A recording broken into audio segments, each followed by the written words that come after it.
The FIA Sportscar Championship returns to its spiritual home of Donington Park in Leicestershire for round 6 of 9 in the 2001 Championship. The series was born here as the International Sports Racing Series back in 1997 and has since blossomed into the world's premier Sportscar Championship. A large crowd is on hand to see the cream of the world's drivers battle it out on the 2.5-mile undulating track, famous for its challenging sweeps like the Craner curves and the sinuous Melbourne and Goddard hairpins.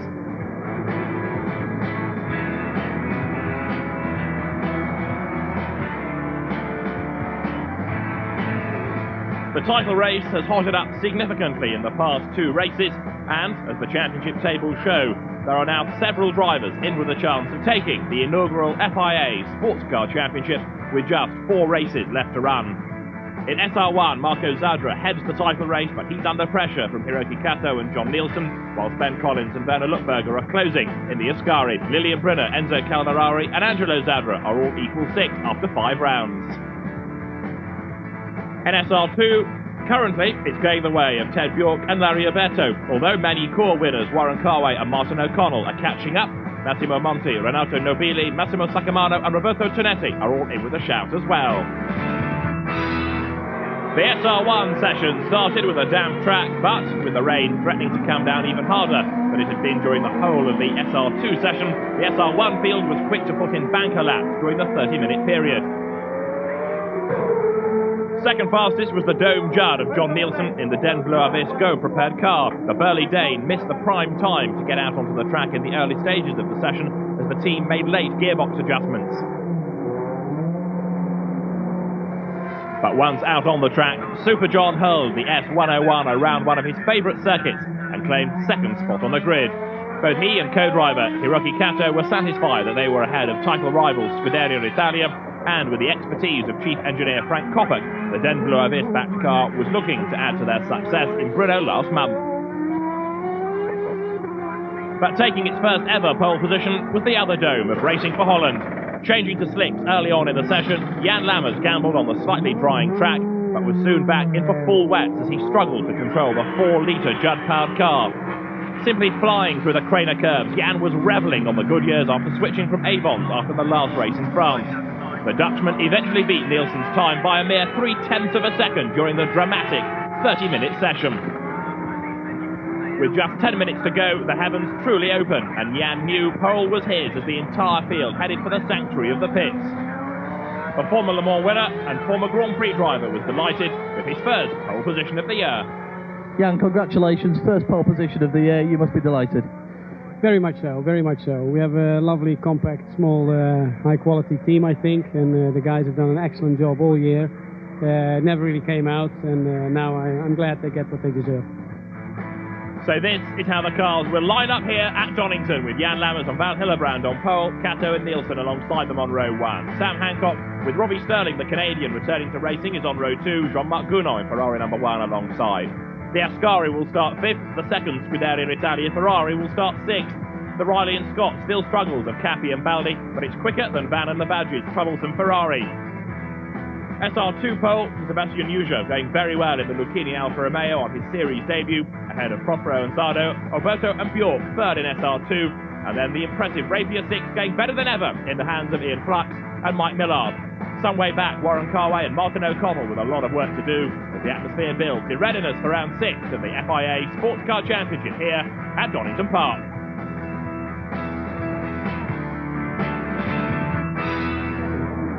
Race day here, the atmosphere really building now as the cars and the drivers are out on the track. They're taking part in the gridside promenade at Autograph Hunter's Dream, and down there are Sam Hancock and Christian Van. Great qualifying for you. Yeah, it looked great from the outside. I have to say, I was really frustrated when I came in because, yeah, we were third, which was nice, but it could have been an easy pole because I made a slightly silly mistake of coming in because I thought the track was virtually dry and I thought it won't be long before slick, so I came in, got trapped in the pits for about 5 minutes, went back out when it looked like there might be a bit of rain coming in the distance, and then did my fastest lap with the back end of the track lashing down with rain. Hancock better placed on the grid than Christian Van. He, of course, struggled in qualifying after Giovanni Lavaggi had all the problems in the Ferrari. A local circuit for you. Absolutely. It's It's great to be on home turf, and obviously first one of the year, only one in the year in England, but to actually be so close to home is it's cracking, really. And also down on the grid is John Mangaletzi. So John, a new innovation here at Donington. Yeah. Letting the public in, touch the cars, touch the drivers. Yeah, well, I think they've all enjoyed themselves, and this is the whole idea of sports cars, is accessibility. It's got a great grid, a lot of good drivers, and it's nice for the guys to be able to get close and see them. And on the grid, the tension now running high as the front row men, Jan Lammers and John Nielsen, concentrate on the task in hand. Nielsen, he's going to be hoping that he can banish the memory of last year's start when, before the lights went to green, he made contact with Mauro Baldi, and the two of them ended their races before the first corner. There's Sam Hancock sitting aboard the Lola Roush, hoping for what's going to be his best result of the season. The grid then ready for the formation lap. The tension running high, the 1 minute board about to be shown to the drivers, and then the grid is going to set off for the final formation lap, ready for the start of this very important 6th round of the FIA Sportscar Championship. There, John Nielsen starting the second of the two domes on the outside of the front row. The Ascari sets off there. Tremendous sight as the field now sets off down towards Redgate Corner. The series has come a long, long way since its first tentative steps here with but a handful of cars back in 1997. And you can see the field now, spectacular sight, rounding Goddards, ready then to make their way up towards the start line. Now, last year we had a second green flag lap and contact at the end of the first, but this year it looks like it's going to be ready for a good, clean start. The pace car pulls off now. Round 6 of the FIA Sports Car Championship is go. Jan Lammers floors the throttle, the black dome rockets away down towards Redgate Corner. Jan Lammers then takes over the lead. John Nielsen second, Ben Collins third as they dive through the right-hander for the first time. Now, onto the top of the Craner curves, the SR2 cars make their way through and plunge downhill for the first time. It's Jan Lammers then, making that pole position count, charging away from the rest of them. Good start as well by Ben Collins, up from 5th to 3rd as the Ferraris there around the Old Happen. And Warren Carway making a good start then in 61, the Rowan Racing car, diving up on the inside. Accelerating now up towards Schwantz Curve for the first time. There is Jan Lammers leading in 2nd place. It is John Nielsen. 3rd is Ben Collins. 4th is Sam Hancock. Now, is Jan Lammers going to be able to pull away? He is eking out a small advantage over John Nielsen. Ben Collins 3rd, then the rest of them come chasing through.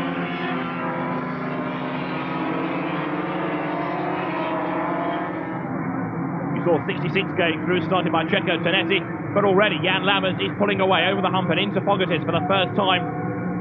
In the background, Jean-Marc Gounon there looking for a way out the inside of his teammate, side by side with Enzo Calderari. The Swiss driver lets him go. No point being a hero on the opening lap and risk making contact. So the flying Frenchman, Jean-Marc Gounon, gains a place now. Jan Lammers diving down to the Melbourne hairpin. The Dutchman already pulling away from his former Silk-Cut Jaguar teammate, John Nielsen. And there another place gained. You saw Giovanni Lavaggi going up the inside of Enzo Calderari and taking a place away. Through Goddards, lap 1, Jan Lammers still leading. He turns in to the second hairpin in as many corners, the rest of them following through. Now in SR2, look, they're diving up on the inside. Warren Carway just managing to scrabble past Giuseppe Peroni there. Great move.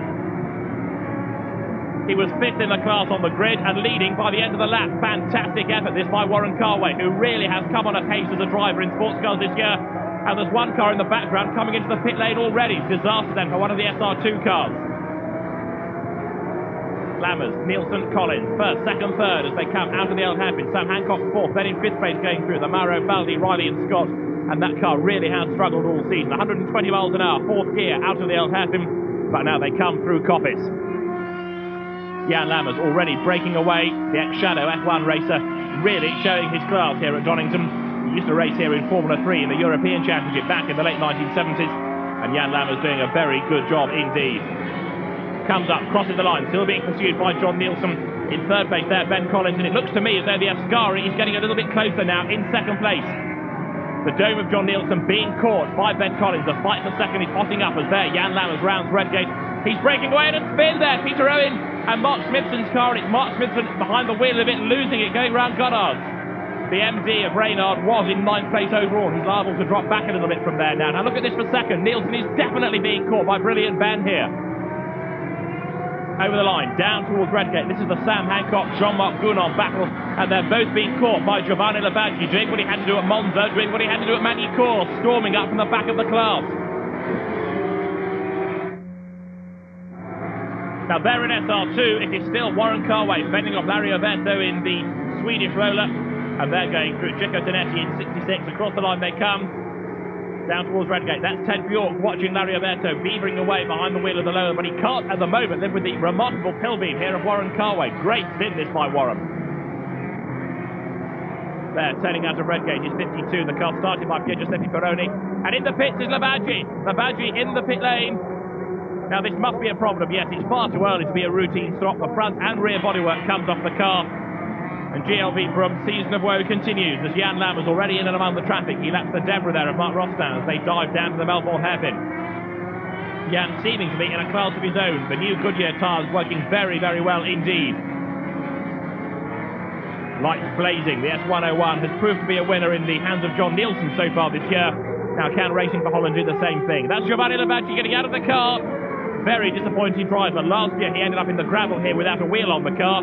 This year he's in the pits, but with a mechanical problem.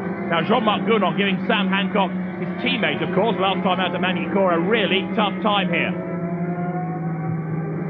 Now let's just see how quick that 6-litre Lola Roush is going to be. It should be a very difficult proposition for Gounon to overtake. The cars now accelerate their way out of Redgate Corner onto the top of the Craner curves, and Jean-Marc Gounon giving it his all. Coming down through the Craner curves now, of course, what Jean-Marc Gounon is here to do is help Marco Zadra in the championship, so he can ill afford to make any mistakes. Let's though hear now from Labaggi. We had a problem with the clutch pedal. It's a shame because the car was good. I was running fast, and I think I could do it a very good race. Now look at this for second place. Ben Collins is still inching up onto the tail here of John Nielsen in the red and white dome. Second and third, down they come towards the Melbourne hairpin. Ben Collins has a look on the inside. Can he get through that side by side into the corner? And Ben Collins is going to do it. Fantastic. He won here last year in Formula 3. He's up to second in sports cars this year, but John Nielsen comes back at him on the inside. He can't do it. Ben Collins moves across there, closes the door as they round the corner.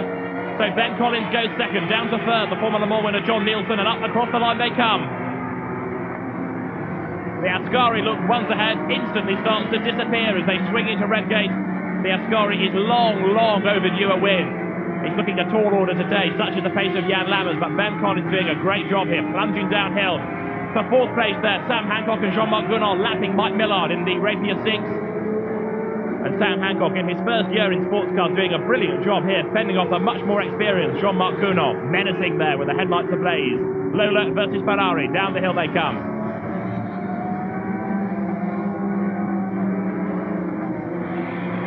In SR2, Larry Alberto has held on to that second place.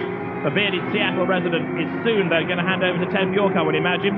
He's still in touch with Warren Carway's pill beam, but he also needs to be wary of Peroni's Blue Lucchini just a few lengths behind him. Not only that, the SR2 contingent soon to be lapped by that. The fight for fourth place, turning through Redgate Corner. Still, Hancock fending off number one in the hands of Jean-Marc Gounon. And there is Jan Lammers, ever serene at the front. The Flying Dutchman really now starting to look as though he's got this under control. Up towards Goddard as Sam Hancock comes up now to lap the gaggle of SR2 cars. He's passed all of them now, in fact, just disposing there of Warren Carway. Not only is that, but he's also managed to put a little bit more daylight between himself and the opposition as Lammers dives into the pit lane. A very early stop for the Dutch team. This may be part of the tactics, but what this means is that Ben Collins now for Ascari will take over the lead.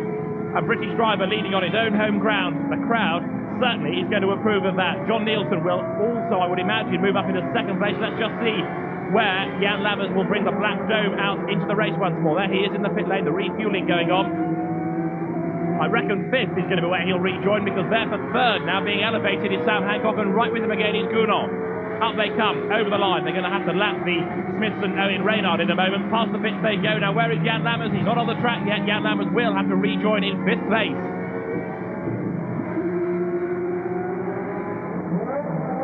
A very slow stop it seemed that for Jan. He's back in the race now. Lots of black rubber marks on the ground as Jan Lammers rejoins the race now. Marabaldi in trouble there. Look, the Riding and Scott slowing down. It's been a woeful season so far for them. And Ben Collins will lap them in a moment once the Riding Scott gets out of the way. It does so now. And Ben Collins, the race leader, really flying now. There's local ace Phil Andrews, currently fourth in SR2, having his and Team Suarez's best race of the year so far. Heads off now, down to Fogarty's, and there is Mauro Baldi limping on in the Riding Scott. And that car inevitably will have to come into the pit lane this time. You can see the driver's head being shaken around there. Last year the car was a winner. This year it has been a shadow of its former self, and somebody else in trouble there. Giuseppe Peroni. He has hit the pit wall, I think. Yes, coming out of Goddard's, the car is damaged. He is okay. But Giuseppe Peroni has lost it coming out of Goddard's and charged the pit wall. Ferrari's together now. Jean-Marc Gounod has come up to lap Enzo Calderari. We saw him getting past early on, but now Gounod diving into the pit lane. Sam Hancock has already been in, and now Jean-Marc Gounod comes into the pit lane as well. The front of the car there being cleared of any stones or dirt that may have lodged in there. All of this no concern to Ben Collins. He still leads and doing a fantastic job in the Ascari, now making his way down once more towards the Melbourne hairpin. Back into the race rather hesitantly there is Jean-Marc Gounod. Eventually the car picks up and out he goes. And the Lola stays ahead there. Different pit stops, different laps, but I'm afraid the outcome is the same. The Lola fends off the Ferrari, is now in SR2. The second place Lola comes in, an early change from Larry Alberto to Ted Bjork. There's a problem with the right rear wheel, look. It's all very technical this. Kick it, tug it, pull it, but it still doesn't work. Ben Collins now comes in, the race leader, into the pit lane. He's going to stay in the car by the look of it. Now they're refueling it. Are they going to save time here and leave the car on the original set of tyres? Looks like they are.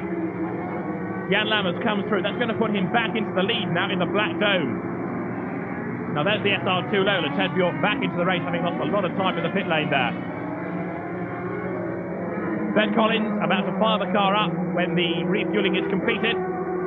Then he will make his way back out into the race. The Ascari will set off any moment. And also down in the pit lane is Larry Alberto.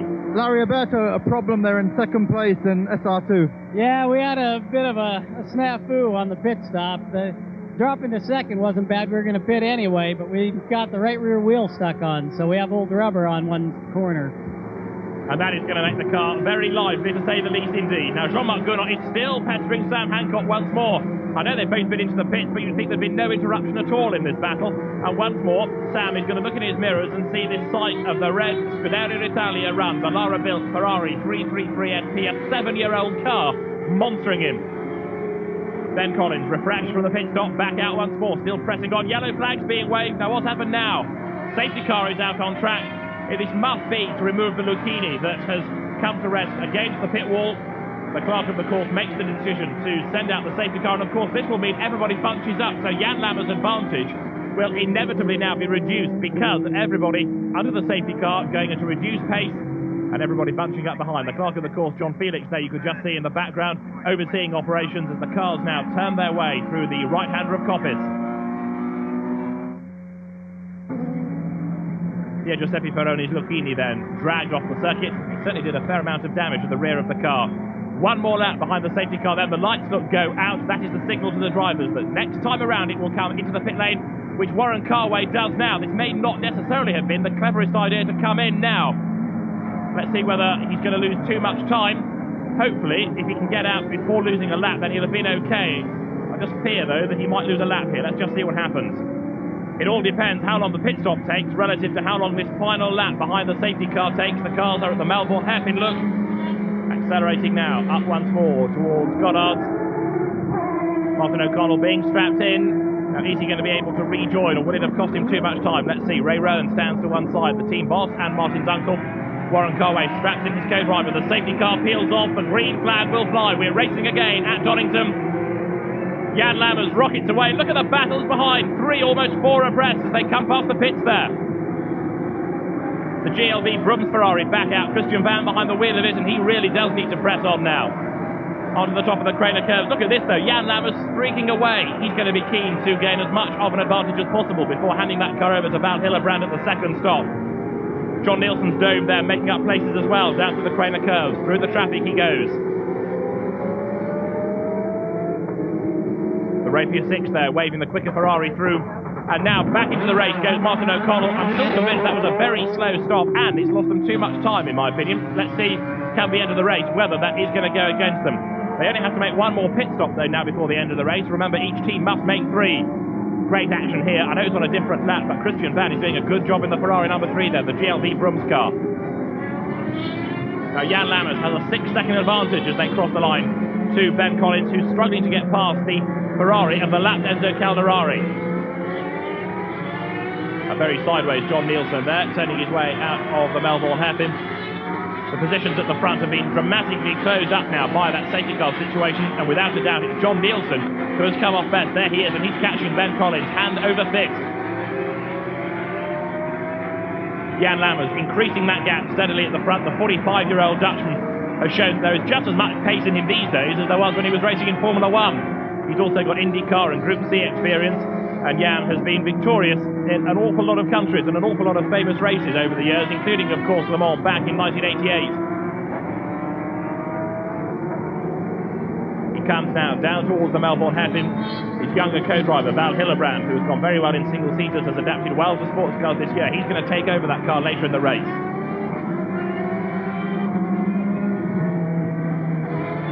Lammers slow, Lammers comes in, that's why he was slow. Another early pit stop this, slightly out of sequence you might imagine. But Jan Lammers hands over then to Val Hillebrand, and Ben Collins goes back into the lead once more. The Ascari is ahead of the Dome. Remember though, the Ascari has only made one pit stop, the Dome has now made two. Back into the race now goes the Black Dome. Jan Lammers walks away, Val Hillebrand then sets off as down the pit lane now also comes John Nielsen to hand over to Hiroki Kato.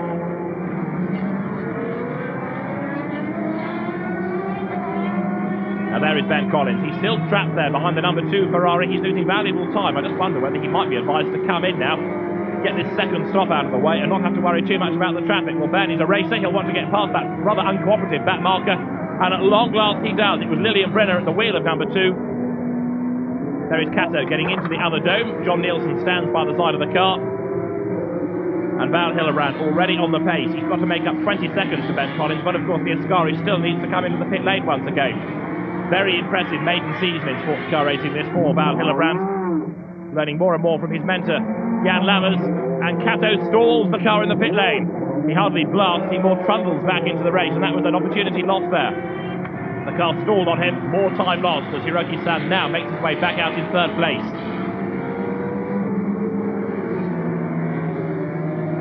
The Dome back onto the circuit. He's about to lose a lap, I fear, to Ben Collins. Collins now has the opportunity, of course, with a relatively clear road to try and break away from the Racing for Holland Dome, but he's on older rubber, of course. He does put a lap there on the Denslua car. Down the hill now comes Ben Collins. So Kato, a lap behind the leading Ascari, swings his way now through the El Happin. Sooner or later, though, Ben Collins will have to come in and hand over that car to Werner Lutberger. And there is Martin O'Connell, second in SR2, behind Sakamano's Lucchini, which has yet to make a stop. More drama here, Ben Collins losing time. I think the tyres on the Ascari have well and truly had it now. Look, the Radian Scott there making a remarkable return to form, diving up to unlap itself. Hiroki Kato trying to find a way past Ben also.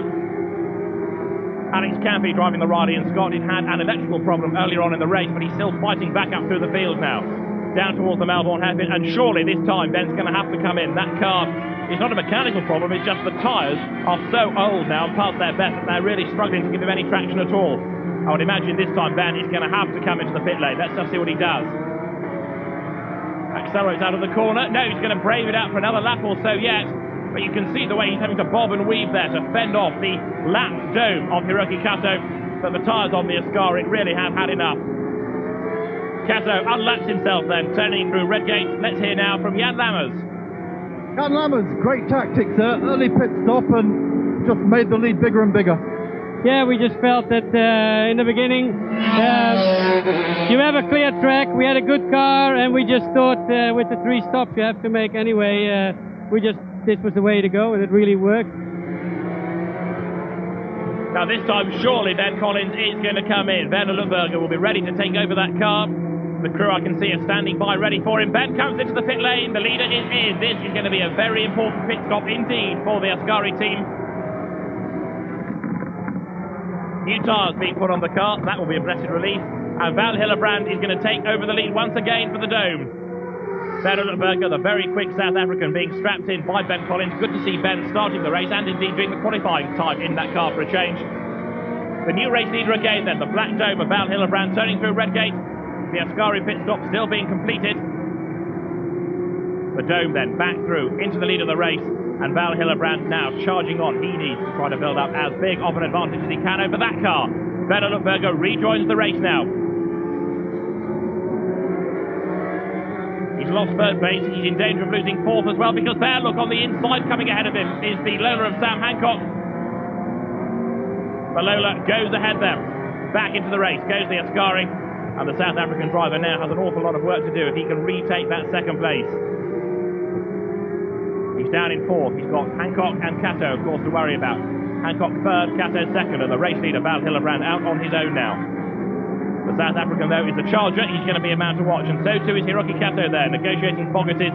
He's in a very comfortable second. It's a 1-2, of course, for Dome at the moment.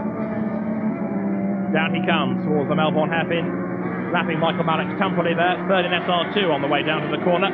Michael, the young son of RML boss Ray Mallock, learning a lot this year in the Team Suara around Tumpoli Alfa Romeo. It's engineered by his old man as well, that car. Ranieri Nandaccio Lucchini is also about to succumb to the flying Japanese driver here coming over the line. Hiroki still has to keep up this pace, though, because behind him, not that far adrift, Hancock. And Werner Lutberger is right with him. Look at this, they come across the line. Lola and Ascari nose to tail. Werner Lutberger right up now behind Sam Hancock. He's having a look on the inside, but he can't find a way past. We said Lutberger was a charger, and now you can see it. Desperately looking for a way ahead then as they make their way onto the top of the Craner curves. Sam Hancock, of course, who has done the entire race on his own so far. Robbie Sterling will take over that car eventually, and he's coming under pressure from number 17, Werner Lutberger. Now there is Marco Zadra. He's lost touch with the top four somewhat, and behind him there's a spin there. Now that is Ollie Wilkinson, who's lost the Redmond Bright Pilbeam coming out of Goddard's. Rejoins right in front of the leader there, completely oblivious to anybody else on the circuit. Ollie Wilkinson trundles back right across the bows of the race leader. A big, big fright there for Val Hillebrand, and quite what Ollie Wilkinson was thinking about. It plainly wasn't the race. He continues, but that was a big moment for the leader and all quite unnecessary. Here's a replay. The leader comes through Goddard. Ollie Wilkinson sets off, and you can see the trajectory there, only with some very quick thinking by Val Hillebrand and great awareness on his part, was he able to jig round the trundling Pilbeam there that had no right doing that. Now there is the fight for the third place, still raging on. Sam Hancock just ahead of Werner Lutberger. The two of them slide their way now out of the right-hander of the Melbourne hairpin, and again Lutberger coming up now towards Goddard, having a look on the inside, but the very wide Lola fends him off once more. Out of the corner, up across the start and finish line. The Ascari tucked right under the K2001's rear wing. They both put another lap there on Michael Mallock's Tumpoli as they dive through. And now onto the top of the Craner curve. That NASCAR-derived Roush engine has amazing torque, and Werner must be finding it difficult in these very fast corners to stay right in touch with the Kramer run car ahead of him there. Val Hillebrand coming up to lap the SRTS Lola of Ted Bjork for the third time. The yellow Lola is now up to third in SR2, but it's quite a way adrift to the second place, Martin O'Connell. Sacamano is still hanging on to the SR2 lead. Now here, coming out of Coppage, Werner Lutberger just a car's length behind Sam Hancock. He's going to be thinking about those possible outbraking opportunities. He can't do anything coming into Fogarty's. He's got two more hairpins to go at the end of this lap. Now let's just see whether he's going to be able to do anything as they come down now to the Melbourne hairpin. Again, he has a look on the inside, can't do it. Remember his move on Giovanni Lavaggi at Monza when he used a back marker to grab a toe and blast past the XF1 driver. Well, the canny Springbok knows all the tricks when trying to overtake people. Heading up towards Goddard, the Ascari all over the back of the Lola like a rash, but he still can't find a way by. Up across the line, they are still nose to tail. Fantastic battle this in a long 2.5-hour endurance sports car race. And up the inside goes Lutberger. There's a gap on the inside. Sam Hancock tries to brave it out with him. They're side by side around the corner, but through goes the Ascari, gaining a place. Up to third goes Werner Lutberger. He had to work very hard indeed for that. It's taken him a fair few laps, but he has done it. A great move then, going through Redgate corner. Let's take another look at it now.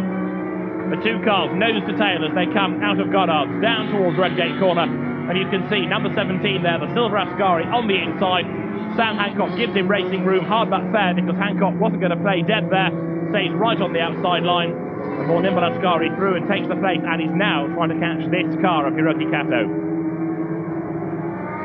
Kato making the run down now towards the Melbourne hairpin. He wants to try and lap Alex Cappy there in the Riley and Scott. And Kato will have to work very hard indeed to fend off Werner Lutberger. The Ascari about to lap the SR2 leader, Sacamano. If he can do that with minimal loss of time, then he should be in a better position to chase after Kato. You can see that gap coming down all the while. Kato to Lutberger now, being reduced lap by lap, corner by corner even. In the last 3 laps, that gap has come down by around 7 seconds. Werner Lutberger, one of the stars of Le Mans this year, so too his co-driver, Ben Collins. It's been quite hard because I think we had to get amongst it in early laps, so it was very hard with Lammers getting away at the beginning, and we had to overtake some cars. I was stuck behind the Nielsen Dome, but quite legitimately, I had to get past him, and then try and put the leader in. So I have to see how our strategy compares to theirs now. Look at this for second place, fantastic battle. Werner Lutberger right up behind Hiroki Kato now as they come down to the Melbourne hairpin. The Japanese driver under intense pressure. Lutberger with the headlights on now to try and intimidate the Japanese driver even more. Sam Hancock slowly, you just caught a glimpse of in the pit lane there. The Canadian ex-Ferrari racer Robbie Sterling taking over that car. Robbie, who was very, very quick in C2 at Le Mans many years ago, but he hasn't raced in Europe for quite some time. The Ferraris running together. Marco Zadra, a rather lonely 5th at the moment. He needs to be a little bit higher than that if he wants to keep his advantage in the championship. The 23-year-old from Brescia having a home race of sorts as he currently lives in London. An economics graduate, it's no surprise that he's one of the more intelligent drivers in the field. Val Hillebrand there, leaving the pit lane. He's just had his 3rd and final stop early compared to the other teams, but the final stop for that car nonetheless, and therefore the Racing for Holland Dome should now be able to go through to the end. I can't imagine it'll need a splash and dash. Mind you, their strategy here has certainly been out of sync with other teams. Let's just wait and see what happens as far as that is concerned.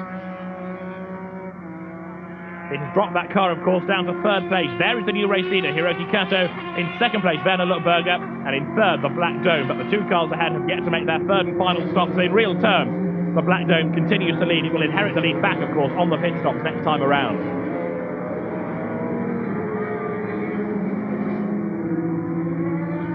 This battle continuing right the way around the circuit. Hiroki Kato under real pressure for the lead of the race by Werner Lutberger. Fantastic sight to see model prototypes being driven on the limit. Again, they're going to lap the Ted Bjork Mario Berto car there just ahead of them. The little yellow Lola turning its way into Fogarty's now. Kato back on the power, coming out of Goddard. And look at this! Contact! Round goes Kato. Now, was that a nudge or did he lose it himself? It looks as though maybe Werner Lutberger just tagged him. The Dome spins, it loses the lead, it loses 2nd. It's going to drop to 3rd, it may even drop lower than that. Now let's just see, was there a nudge? Certainly Lutberger was very, very close indeed as they came out of the corner. There is Kato, Lutberger right up behind him. And Kato, no, does it all himself. Apologies to Lutberger, it was Kato just getting the power down too early. Round comes the back, everything locks up, the car spins round. There you can see it coming towards us, coming out of the corner. It looked as though Lutberger was just close enough to have had a hand in that, but it wasn't anything to do with him. It was all down to Kato. He put the power down too quickly, and round he went. Finds a gear, finds a gap in the traffic, drives onto the grass. It's not going to be too... Oh dear, there's only not too much traction, there's not enough room. Now what's he done? He's beached the car, and this now is going to throw away any chance of a good result for the Dome team. Mirror, signal, manoeuvre, find reverse gear, back onto the circuit, and poor old Hiroki Kato, who of course was on pole position at Manji-Kora and was doing a good job in that stint, really now, I'm afraid, has rather embarrassed himself after a spin and a very slow recovery there. Terrible disappointment this for the Team Go squad. They are going to be watching despairingly from the pit wall. Kato gets going, but he's now down into a very distant 5th place, would you believe? He's very nearly a lap adrift of Werner Lutberger. Comes now down through the Craner curves, and of course the tyres aren't going to be that good now, having just driven all over the grass. It'll take him a lap to shed all the rubbish off those once more as well. Martin O'Connell homing in now on the Odissio Lucchini of Massimo Sacamano. He is gaining hand over fist. Martin on his own home ground, a much underrated driver. And a spin there, a spin for Sacamano into the gravel. He throws away the SR2 lead. Look at this. Too quick into Redgate, doesn't break hard enough, soon enough, round comes the back, everything is locked up. He heads for the gravel, clears the curb, and good night, off into the gravel bed goes Massimo Sacamano. And now Martin O'Connell will take over the lead of the class. He would have got there anyway, but that does make life a little bit easier for him. Now Val Hillebrand is going a little bit slower, I reckon, in the Dome this time. He's coming into the pits. This is definitely not a routine stop. The Dome the dominant car all day has got a problem. No two ways about it. The team there ready to receive the car, and you can tell off the body language of the mechanics that this is all a little bit flustered for them.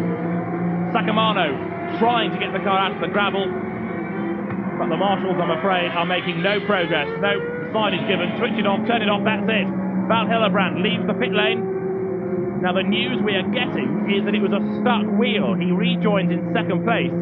But Werner Lutberger now leads the race and has clear track. Team Ascari could be on for their long-awaited first win here. The team came so close at Monza until brake problems set in towards the end. They went so well at Le Mans and at Brno, where Werner Lutberger held second in the early stages, but now the team has a comfortable cushion before that last fuel stop. Marco Zavra behind there, you saw he's a lap behind, but in third place now, ahead of Kato, but still second is Val Hillebrand in the Black Dome. Over the line now comes the race leader Werner Lutberger, trying to build up the advantage all the while.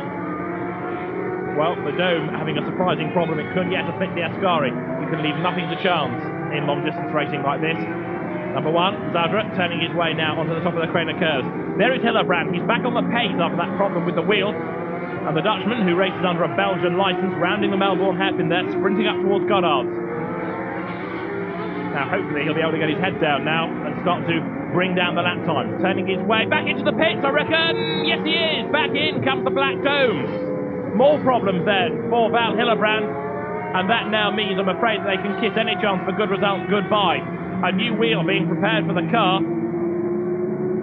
That car, though, now has made 3 pit stops in 9 laps. And there we're about to have the change for third place because Kato comes ahead of Robbie Sterling as they come across the line. Third now is the Dome. Fourth is the Lola. And they're rejoining in fifth is a very annoyed Val Hillebrand. Down the pit lane he goes. Now, Werner Lutberger will inevitably have been given the information that Val Hillebrand is out of contention. That therefore means he's got a lap advantage over Marco Zadra, would you believe? The Ascari all of a sudden has inherited an absolutely massive advantage. This just goes to show what fascination you can have in long races. From a distant second to a dominant race leader. Into the pit lane now comes Werner Lutberger for the final stop. They will refuel the car. Marco Zadra gets the lap back. The Italian still in second place, and he's going to be well pleased with the 15 points that he'll receive for that, assuming he can hang on in there in second place. Werner Lutberger rejoining. Very slowly away. Picks up speed now. Has to obey the pit lane speed limit, of course. Down the pit road he goes, though, now. Making his way back out onto the track. Turning his way onto the top of the Craner curves. Number 17 then. Werner Lutberger, the race leader, and that is Giovanni Lavaggi in trouble. The car was in 12th place, and the Italian who lives in Monaco has had a pretty horrible season, and it is not getting any better.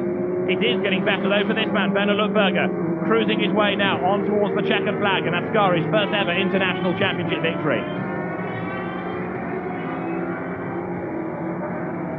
Ahead of him there is Papa Zadra, Angelo Zadra, Marco's dad. He drives Ferrari number 2. With Enzo Calderari and Lilian Brenner. They do a stint each, and it's Angelo Zadra who will take the car through to the end now. All over the grass he goes, right in front of the leader. What on earth was he doing? Runs out of road, coming down to the Craner curves, and Angelo Zadra there gets it all wrong. He gets it back onto the circuit just ahead of Ian Flux, celebrating his 500th ever race this weekend. Ian Flux goes through, and Flux, in fact, looking as though he's going to get on the podium in SR2. Papa Zadra having a problem there. You saw the car going very slowly around Coppice. Kato's in trouble as well. Look at the wheel. Kato heading for the pit lane. A punctured tyre, a loose wheel potentially as well. Angelo Zadra comes in as well. The team dives into action on Kato's Dome. Zadra comes in as well, and all of this further enables Werner Lutberger to dominate things up front. Absolutely serene now as he motors up towards the line. He did win in the Italian Formula 3000 Championship here at Donington back in 1999. It's been a long time since he won. Since it must have been an overheating problem, I think, in part for the Ferrari there. You can see a field being dragged out of the front of it after that wild ride down through the Craner curves. The Dallara built lawnmower in the pit lane at the moment. Now there is number 1 Ferrari. That is Marco Zadra and Jean-Marc Gounon on target now for second place. Kato back into the race, a lap behind on Werner Lutberger. He's also trying to catch up to the 4th place man, Robbie Sterling, once again. For the last time though, Werner Lutberger turning his way now through the left and right there, coming out of Pogatis down to the Melbourne hairpin, this 2.5-hour race. He's going to run to 99 laps. The checkered flag is ready this time. Ascari is going to win for the first time in the FIA Sportscar Championship. Marco Zadra and Jean-Marc Gounod are on target for second. Lammers and Hillebrand are disappointed third. Hancock and Sterling are on target for fourth. Hiroki Kato there, just ahead of the leader, will do one more lap for fifth, but the checkered flag flies. Ascari wins at Donington. Fantastic. Werner Lutberger and Ben Collins victorious in round 6 of the FIA Sportscar Championship here at Donington. And Werner Lutberger is absolutely delighted. Coming through now for second place, number 1. More points in the championship for Marco Zadra. A job well done by him and his teammate Jean-Marc Gounod, who of course started the car. Another 15 points in the championship for them.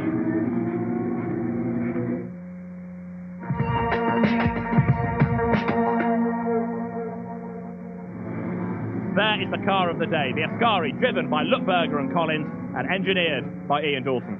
Ian Dawson, congratulations, you've done it at last. Well, I think it's congratulations to a great group of people. I mean, it's been coming. We came here to try and do a good job, and I can say everybody did a great package.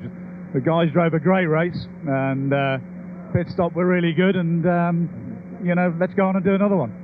Congratulations, great race there by you and Ben. He gave you the car more or less in the lead, and you extended that lead. Yeah, well, I just went out there, tried my best, I think, like everybody else does. And yeah, but for me it was quite hard. As you can see, I'm really tired, but it was good. It was really good. Really enjoyed myself out there. Car was good. I mean, the team did a fantastic job on the pit stops, everything. And I must say, I did mess up on the last pit stop on the exit a little bit, but otherwise they did a fantastic job.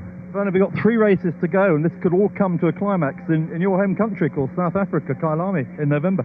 Yeah, it's closed up the championship for us to win this race. So I hope we can take the championship all the way to the end, to Kailami. Ben Collins and Werner Lutberger celebrate on the podium. They are delighted. Jan Lammers nonetheless happy. Jan Lammers, Val Hillebrand, looked like you were going to win there for a long time, and then a few problems towards the end. Yeah, just awful. I really thought this was our weekend. Before the pace car we had a 40-second lead. Then when I gave over to Val, there was another 20-second. Then in the end, Val came in. I think he had over 40 seconds again. So we were really, everything was going well, but not this weekend. But maybe next time. It's a win though for Team Ascari for the first time. Werner Lutberger and Ben Collins victorious. Second goes to BMS Scuderia Italia for Jean-Marc Gounod and Marco Zadra. Third for Hillebrand and Lammers. And fourth, Sam Hancock and Robbie Sterling guessing in the Kramer racing car for the first time in the championship. Fifth in the class goes to John Nielsen and Hiroki Kato. Finishing 6th in SR1, the Redmond Bright Reynard, and then Cathy and Baldi in the Riley and Scott. Non-finishers, the Ferraris of Zadra, Brenner and Calderari, and Van and Lavaggi. And all of that now means that there are 20 points. That's a race win between Zadra and Collins and Lutberger in the championship. It is all hotting up very nicely indeed.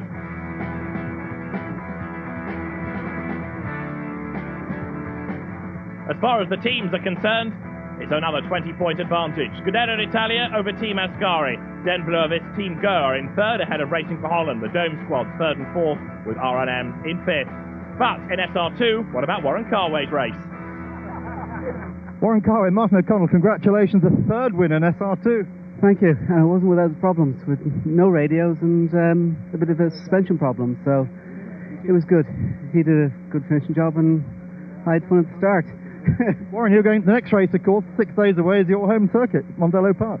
Yeah, I'm looking forward to that. It's a nice race at home. I've raced there maybe 4 years ago, but still I'm looking forward to it. It's always nice to have a bit of national pride. A great win, the second in a row for Rowan Racing. Martin O'Connell and Warren Carway on the top step of the podium, joined there by Ted Bjork and Larry Alberto. And how about this for third? Mike Millard and Ian Flux in the Rapier 6 score the car's best ever result, finishing third. Celebrating this weekend Ian Flux's 500th motor race. Number 75, Mike Millard and Ian Flux. A tremendous cheer goes up for Fluxy and Millard. The trophy is presented to the drivers, and let's have a look at the SR2 result. Rowan Racing victorious then. Carway and O'Connell score 20 points.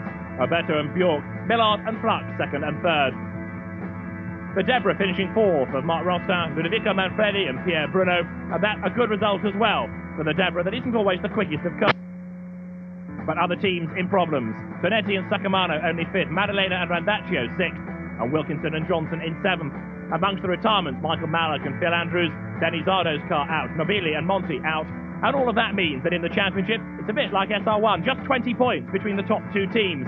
Ted Bjork and Larry Alberto still have the advantage, but Carway and O'Connell are 20 points behind them. And then 5th equal, Sacamano, Tonetti, Monti and Nobili.